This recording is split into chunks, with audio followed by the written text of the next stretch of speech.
exploded and broken. So this will be the topic of our session. I have a wonderful group of friends, can I say to all of them. On my right, Ebtisam El-Kefti, President and founder of the Emirate Policy Center, and on the other side, Karim El-Enawi, Executive President of the Policy Center for the New South, Samir Saran, President of Observer Research Foundation and curator of Raisina, which will be in March next year, while the Atlantic Dialogue, the Morocco event, will be in December. And then Kadri, on my left, Kadri Tastan, non-resident senior fellow at the German Marshall Fund. So, we will have two rounds of questions. The first one will be mainly on the meaning for your country of this project of IMEC, and the second one, in the second one we will try to discuss risk and vulnerability of this project and how to mitigate risk and vulnerability. Samir, how does IMEC fit within India's role as a major global actor? And to what extent it is a response to the Belt and Road Initiative? I know you like the second question, but I give you an opportunity to start your show. And luckily I have 38 minutes to respond to that. No, you have 1 minute and 55 seconds. Go ahead. Okay. No, thank you, Paulo, and thank you for putting this together, and great to be in Rome. You know, for sitting in India, IMEC has many meanings, and certainly it is not a response to the Belt and Road Initiative. No meaning fits the IMEC into a contest between the BRI. I think IMEC is a natural infrastructure and connectivity project with multiple layers that in many ways is preparing for India's transition to a $10 trillion economy in less than 10 years. It will be adding $6 trillion a year to global GDP. It will be adding $3 trillion a year to trade GDP, of which roughly $2 trillion will flow through the waters. And a large part of those $2 trillion will be flowing into the European, American, and the Middle Eastern markets. So in some sense, the IMEC is a necessary infrastructure, both ideas infrastructure as well as physical infrastructure, for the impending $10 trillion India that will be the single largest shaper of global futures in the coming decade. No one will put more additional goods, services, and money into the global system than India in the next 10 years. We are going to have to partner with countries in the Middle East, which are already a robust part of our story, with Europe, which has been a historic part of our story, and USA, which is the troublesome part of our story. But from the Mid-Atlantic to the Indo-Pacific, that's India's future. We will have to link these four water bodies, the Mediterranean and the Atlantic, as well as the Indo-Pacific, and that completes the arc in which India's $10 trillion journey that has already started a few years ago will in many ways be strengthened and will reach fruition. But I just want to add 3 quick points. We are not going to wait for peace for progress. In fact, let me tell you, despite wars, despite hostilities, despite conflict, trade has always found its way.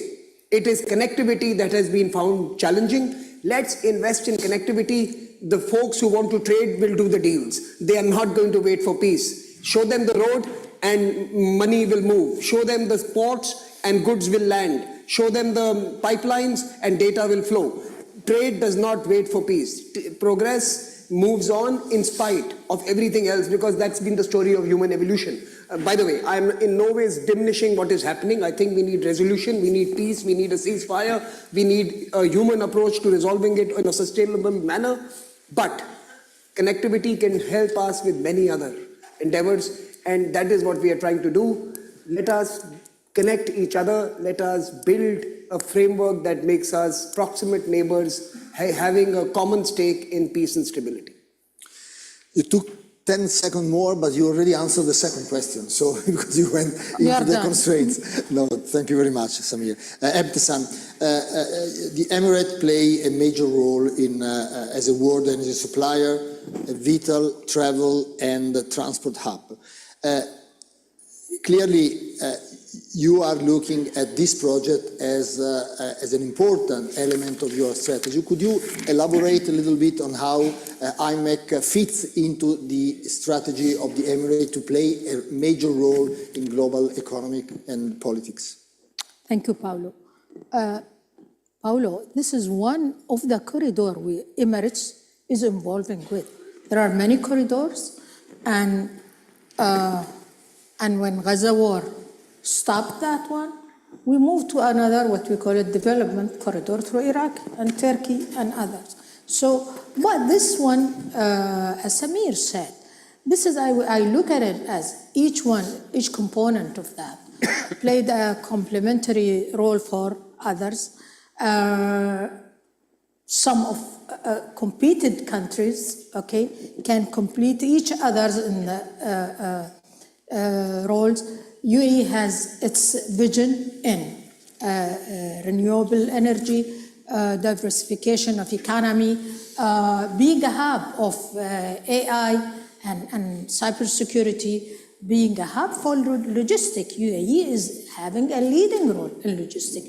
And this is when you take this corridor from India through UAE, Saudi, and to Europe, you see each one of them play a central role in that. For UAE, of course, this is enhance its role, but it doesn't mean that UAE has no role without this corridor. It has many roles in other areas, in Africa and other. UAE, by the way, is in Belt and Road, and at the same time with this corridor and with I-2U2 also. So there are many initiatives. This can enhance the trade, okay, and with the robust economy UAE having, also can enhance, can attract investors. And we are talking about regional stability.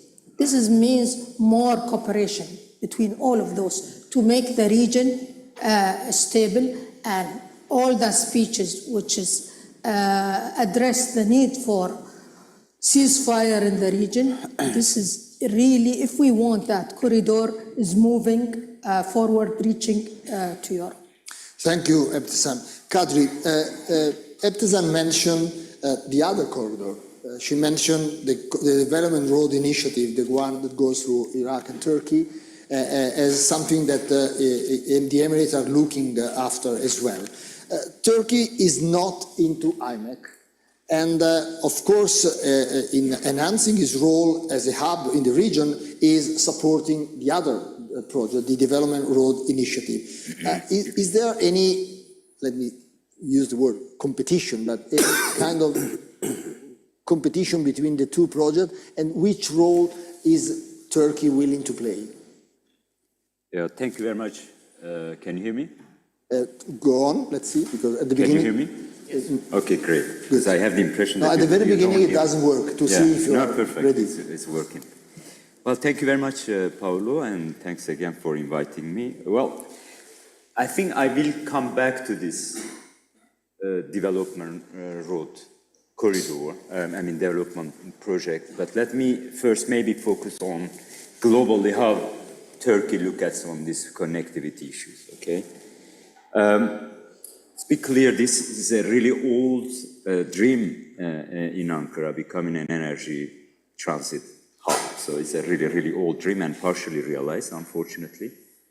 There was old dream of bringing, from Russia, Azerbaijan, Turkmenistan, Iran, Iraq, and potentially from East Med, which didn't happen. So, but Turkey is still playing a transit role, and the Azeri gas became even much more important, of course, with the Russian invasion of Ukraine. And since the China, of course, became a kind of manufacturing superpower and invested in the BRI, of course, the interest in the middle corridor, because you have to say that the connectivity's name in Turkey is middle corridor, until this IMEC happened, that I will come back to this issue. So, of course, the interest increased there, and with the Russian invasion of Ukraine, we saw an incredible decrease, of course, on the northern road. So the search and need for, of course, no new routes, alternative increase, and Ankara sees this as a great opportunity to finally not only become an energy transit hub, but also a corridor for regional transit hub. So this is, but let me to precise that this is not only an economic interest. Ankara has been looking for reaching the Central Asian Turkic states for a long time. So this is a way also for Ankara to connect with those countries. And of course, there is also this motivation that Ankara and many other, even the Europeans and the Westerns, they think that this connection potentially will maybe decrease the dependence of those Central Asian countries on both Russia and maybe even in Iran. So Turkey has developed many projects. Istanbul Airport, the big Istanbul Airport, is one of the projects that is important that can serve for this purpose, basically. There are also many other, bridges that are connecting the both sides of Bosphorus. Their underwater railway, again connecting the both sides in Istanbul. So Ankara sees itself, one is look at the map, see its strategic position. But this is, of course, because in your description of this panel, there is nearshoring, friendshoring, there's a kind of, we see that this restructuring of supply chain, and Ankara is aware of this and has many other potential, actually, strength. It has developed, quite well developed energy interconnections, major infrastructure, and of course, and also quite well integrated, let's say, in the European value and supply chain. Because Turkey, well, despite problematic political relations, Turkey is in a custom union, is quite well integrated, as I said, in the value chains. And let me to underline this, the connectivity is not just constructing the roads, right? You should also need a regulatory arrangement, and this will help to create kind of really attractive connection. So in this sense, the custom union directly or indirectly improved enormously Turkey's standards and norms in line with the European ones. So in this sense, Turkey has also this strength as well. I don't know if I'm beyond my time, Paulo. Just tell me, please stop me when I'm, but no, I will. It's fine, because you merged actually the two questions in one. So go ahead and you won't have a second round. But it's good. That's great. But let me, and another strength that I said is that Turkey has a good connection with those Central Asian countries. And we saw that there is a huge increasing interest of the European on those countries. And mainly, of course, is because of raw materials that exist on those countries. But it's also an opportunity maybe to pull away those countries a bit from Russia. So there is a huge potential for Ankara in a kind of world of, let's say, reshoring of the global supply chain. I think Turkey is emerging as an important destination. But let's keep maybe this friendshoring for the second round, because obviously the relations, I mean the geopolitics, they will define more and more this kind of. Okay, so I will give you a few words on friendshoring at the end, but now let me move to Karim.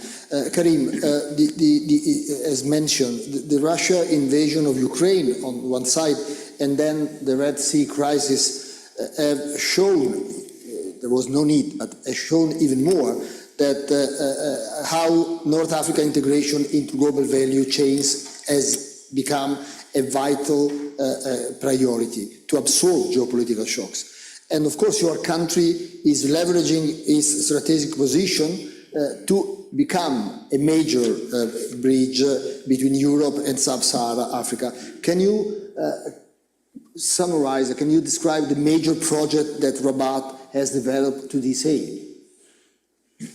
Well, thank you, Paolo, and a pleasure to be here back in Rome. Let me say a few words about the spirit, the context, and then I'll come to more specifics about Morocco. I think there is a paradox, which is we're seeing on one side fragmentations and the fierce blows to the multilateral system, and on the other side, a strong willingness of countries to engage with the rest of the world. There has never been as much recently. I mean,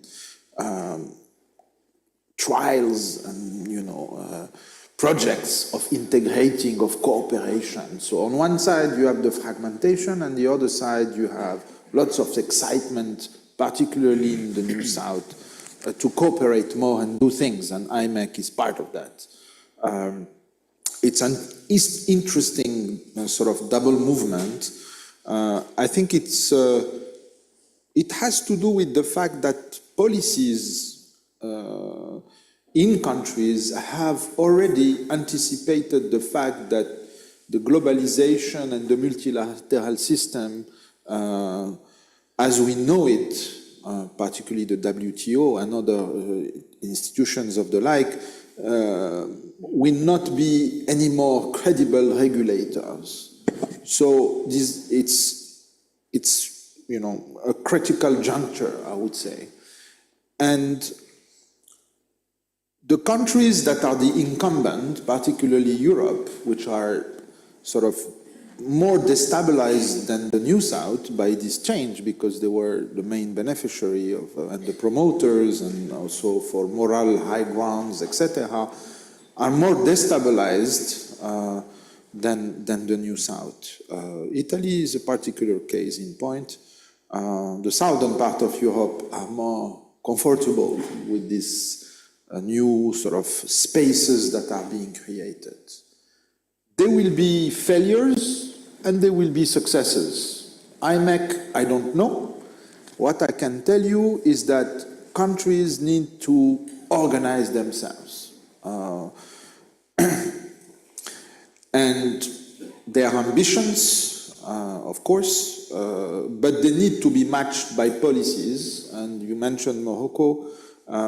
This was organized in a different sort of institutional setup, which was the setup before these sort of fragmentations that we're seeing, particularly in two sectors, automobile and aeronautics, where the country now is exporting close to 700,000 cars and having most of the suppliers of the large airplane makers in Morocco, so integrated in their value chains. Let me remind you, Paolo, that these are private sector decisions.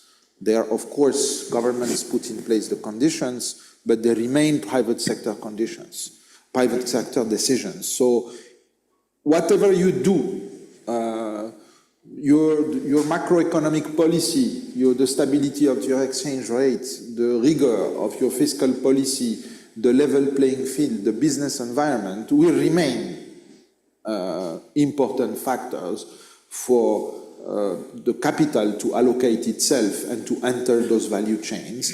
I think there is a natural, for Europe and in particular, there's a natural sort of area of cooperation, which is the Mediterranean and Africa in general.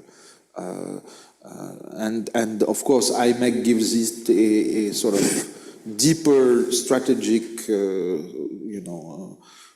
depth, but let us see. I think, so those 2 points, the context is changing, so it's time, high time for foreign policy makers to reassess, rethink the strategic value of their partners.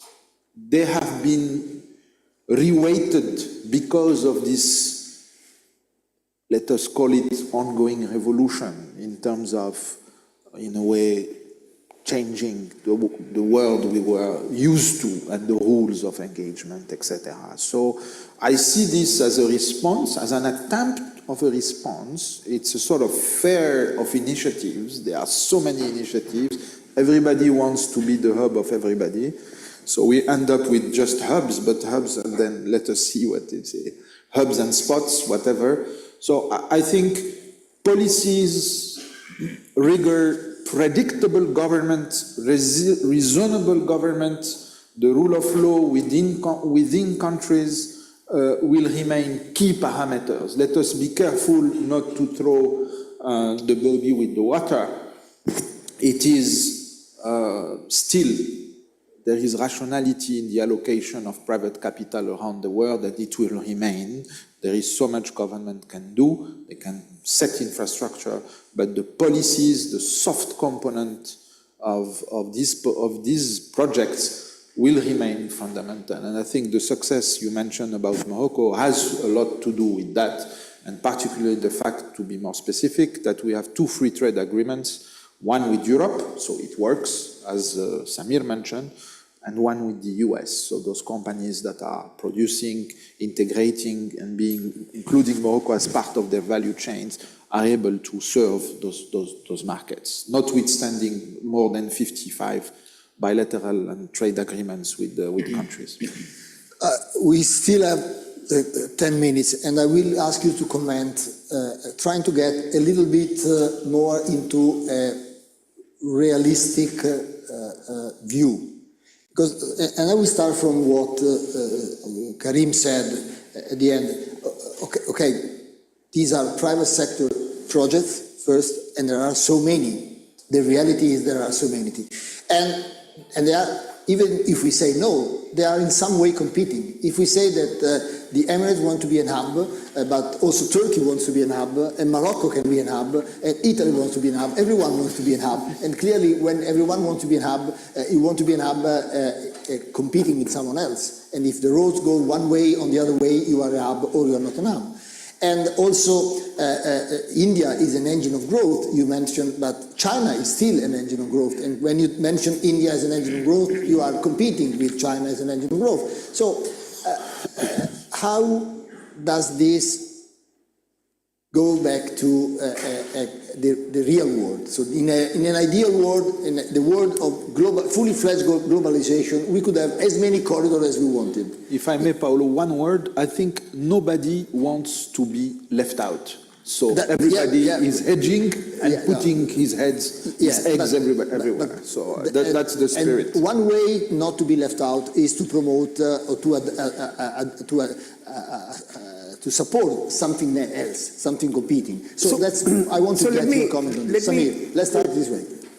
2 short points. One, I think all of the countries who want to be a hub will be hubs, but for very specific purposes. For example, if you're looking at trade finance, if you're looking at logistics, if you're looking at container movement, if you're looking at certain other services required for trade, I think UAE is going to be a big hub. It's not going to be a market to absorb the goods, but it is going to be someone that is going to ensure the movement of goods, finance the movement of goods, secure the movement of goods, move the goods, digitally monitor them and make them reach the final. So I think they are all hubs. Turkey could be an interconnecting hub where multiple roads, belts and roads meet and redistribute to different parts. Could be Europe, could be Central Asia, could be their own region. So I think all of these countries could be hubs, and I don't think there's any competition there. But all of them will have to eventually develop niche offerings that make them more important in that particular sector than others. They will obviously be doing a variety of activities, but each will necessarily have to focus on a couple of areas where they can really have a competitive advantage and a unique offering vis-a-vis anyone. So that's the first point. All are hubs, but please choose the domains that you want to be a hub for. You don't have the market size that the Chinese or the Indians or the Americans or the EU as a collective have. You're all going to have to work on making money from movement of goods rather than procuring those goods. So that's the first point. The second point, again, I think this is not a zero sum. Movement of goods do not recognize Belt and Road or IMEC or North-South Corridor or any other such infrastructure. They recognize the buyer and the seller. And everything else in between is efficiency and market forces. Mm-hmm. So your governments can say that we will not join the Belt and Road, but the private sector company will use the ports and will use the ships and will use the same routes if they are more efficient, if they are priced right. So market dynamics decide the best route to take. The buyer and seller decide the transaction. And I think that's the point. But to just complete the second point, I think what is equally important is that there is a role for governments besides just drawing a line on the map. Just saying that this is a new route means nothing. Are you willing to give incentives and subsidies to catalyze private sector investments to make those happen? And two, are you willing to invest into creating markets that are going to use those routes? And I think we have typically seen that the Chinese model worked where the governments were able to underwrite those models. Where they were not, they become white elephants and they are dead. So many Belt and Road projects have failed because China could not guarantee the market for it. So I think there is a cautionary tale that we should be more market and less government as we come out with these new projects. Good point. Ebtesan, I have to be on time because the next chair is myself. So I have to be on time for the next chair which I'm chairing as well. So please help me, Ebtesan. Your comments. Women always follow the rules and be polite. See the men what they did? They left only 7 minutes for us. So I will not be polite. No, 7 minutes for the three of us. So you want me to... comment on Samir replied, said... Look, Paolo, okay. You cannot remove politics from this. And we all know that there is competition between Chinese and the American in this region, and this corridor parallel to that corridor. But countries involved in that should be also smart how to get or to benefit from that, not be in that trap of competition or align with this side or that side. And this is, I think, the Gulf is which they did. But there is also something important. Exclusion from one player on that road can turn him to be a spoiler. And this is, I think you were in our conference where the Iranians said, okay, they are going to weaponize this corridor. They are not part of that. And this has happened because of that. So exclusion, how to make this corridor win-win for everybody, for the governments, for the private sector. The more you engage, more sectors, civil society, okay, because this is it's not only about governments, not only private sector, it's about also civil society to be, the more you make it more successful. It's maritime, they can benefit from maritime infrastructure, which can enhance land connectivity. Okay, so division of labor can be applied on that corridor. Each one of those component, I'm talking about country component, will have a role. This will make it also more successful and sustainable. And you have to put in your mind black swan scenario. Like when this happened, the IMEC, nobody anticipated that Gaza war will happen or other Lebanon war would happen, right? So you have to put in your mind that, so what if that happened? How can you manage what's happening, that you're moving that way? I'm saying that in Gaza, you should turn the corridor to go to other part, so you make it reaching Europe. And Europe, this is also a problem, Paolo, because Europe with its bureaucracy, I'm talking about EU, regulation, many things, we have discussed this in Madrid. How can, when it comes to Europe, what Europe is going to do? Division of labor also applied in that. There is competition between European and this. So not only in our part, also in your part, what is the plan to make it successful? Thank you, Ebtesan. Karim, Samir mentioned at the beginning that war will not stop projects, big projects. But we also mentioned that these projects are private sector funded. How can we mobilize the private sector in today's volatile context in the region? Do you think that would be feasible? Would you agree with what Samir said at the beginning? No, Samir said war does not stop trade, which is different to war does not stop this project. Two different things. Would you Very agree different with things. the Trade rephrasing? continues irrespective of war. Do That's you what I agree say. with the rephrasing of Samir's statement? Both, the previous one and the rephrasing. Please, Samir. Karim. I don't know really. I mean, what I can tell you is that this dynamic is there. We don't want to be left out, that there is a sort of souk of initiatives. And that because countries feel that the UN is not delivering anymore, the United Nations system, which were our community, our cooperative, has been affected. And so it doesn't cost much to be part of it, by the way. Country reach out to you, I'm interested. At the same time, I will be very careful, and I'll come back to that on the war dimension. I think it's a more risky word, so you have to be equipped, prepare, you have to have solid internal fronts, you have to have a strong, cohesion in societies, which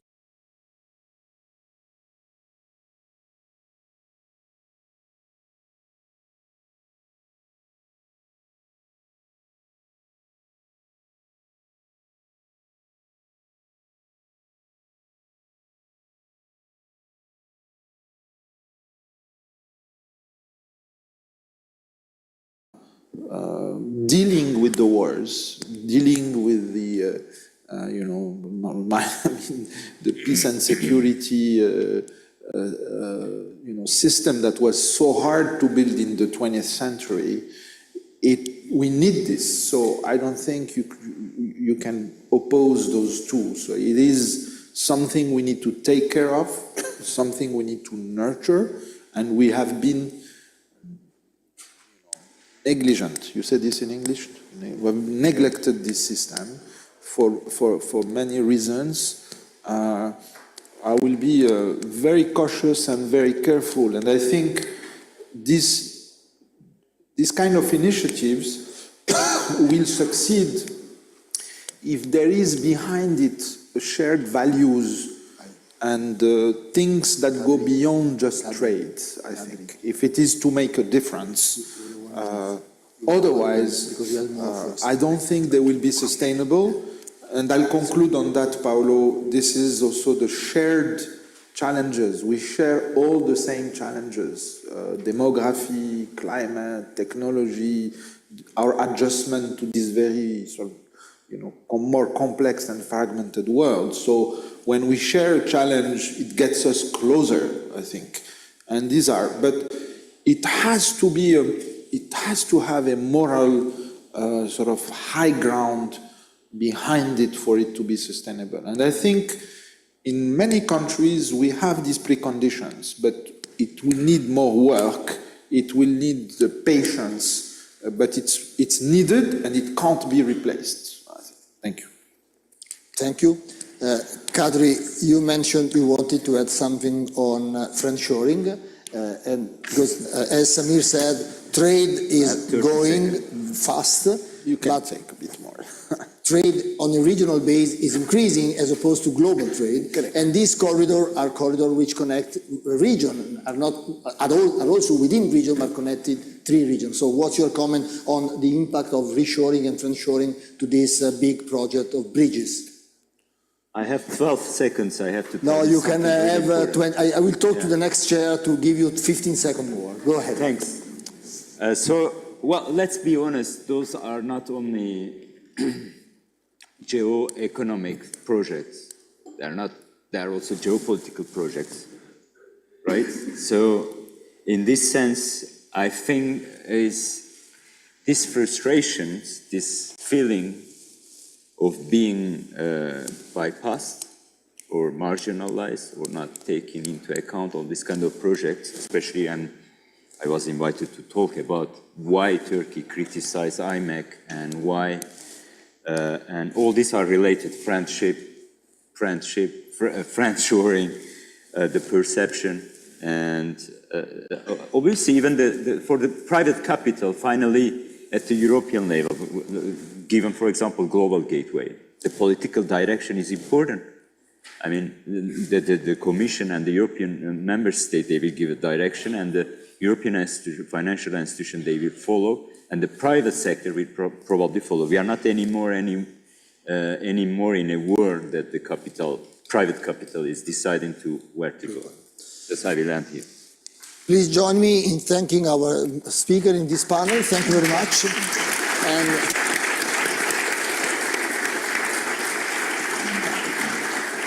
thank you. Let me invite Paolo Magri to be on stage to moderate the next session. Thank you very much.